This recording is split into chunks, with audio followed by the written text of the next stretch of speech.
Okay, so here we are still in the Age of Gods. Played through, we're on turn 4.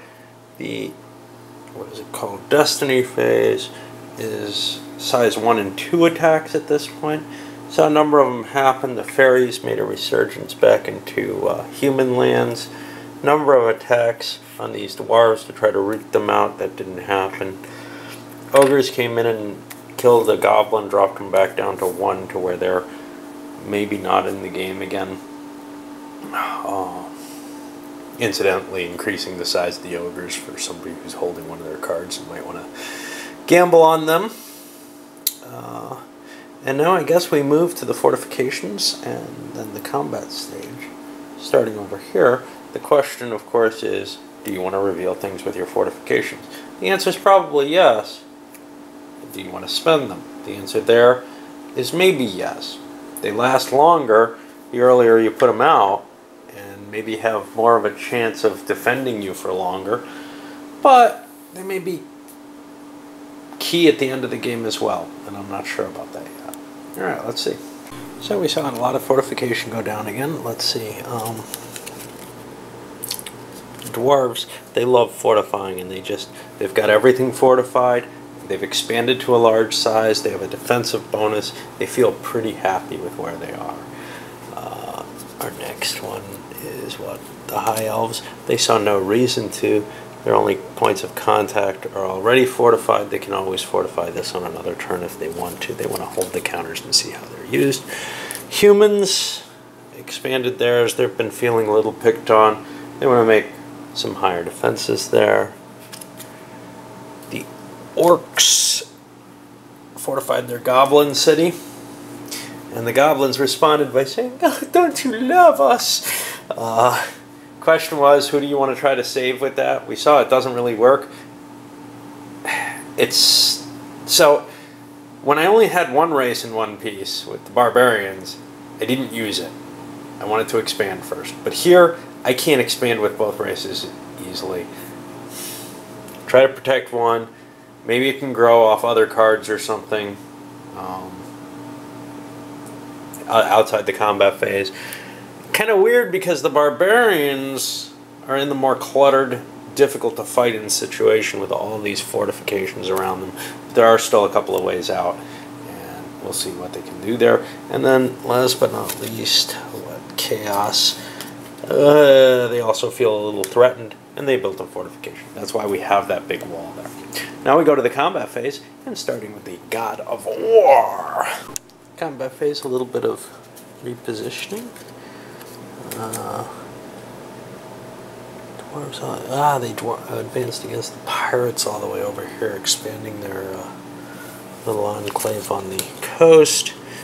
The elves took the empty space. Remember, they rolled to see if they got an overrun and get to keep going. Humans advanced into that city that somebody opened up for them, foolishly. Orcs attacked the ogres and drove them back. We could be bagging a race here. Barbarians advanced against Chaos.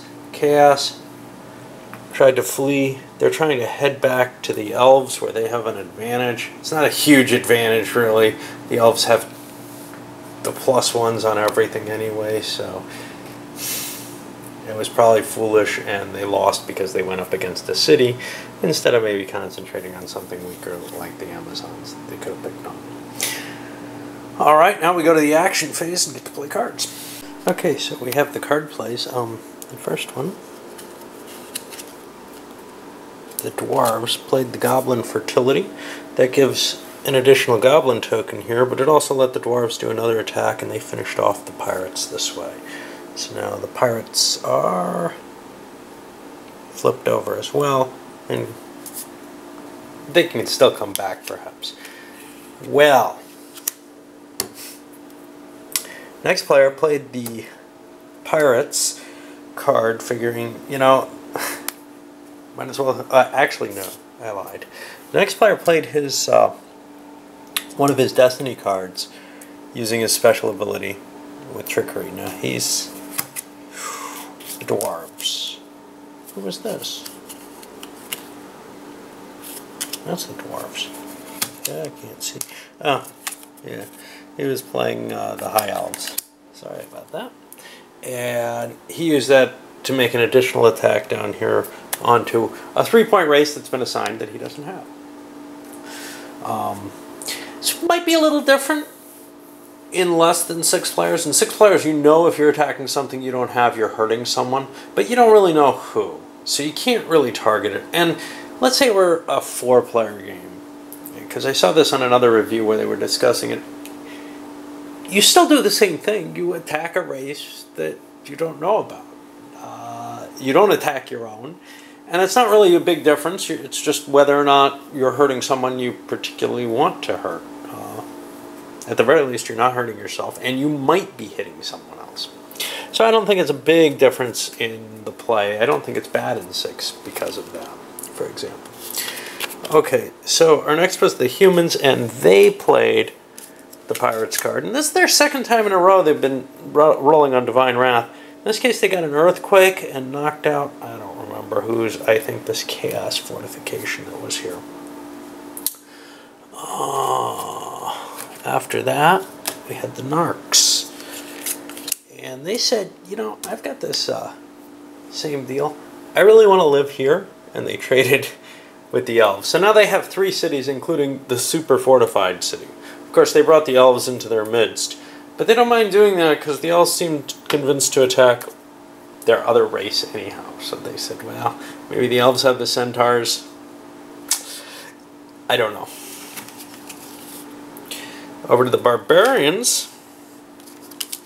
They went War Bunny, played an Orcs card, and charged into the humans, taking the city back, and becoming a respectable sized race again.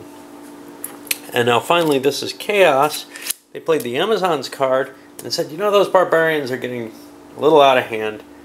And they stole a technology level from them, which now means that they're equal to Chaos in combat for that. Also means we're going to be moving over here and getting a new set of cards. And we have a new first player. Alright, let's go further. Well, I think everybody fortified this turn, actually. Orcs here, Elves here, Dwarves over here, Humans and Barbarians, Chaos, and on their main original race. I'm not sure how much one should focus on their main race, but the chances of exposing that in the early part of the game are so much higher. And you have to kind of expose something, right? So you might as well keep working with the one that's biggest. Some people everybody got their 2-point cards. 2 people got screwed.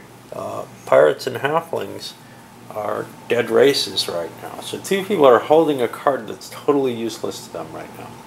They probably want to play those at some point for the special advantage because it really doesn't hurt. Nobody's going to bring back their race and help them. So if they're strong, they're not really losing anything. And if they're weak, well, maybe somebody will. It's unlikely.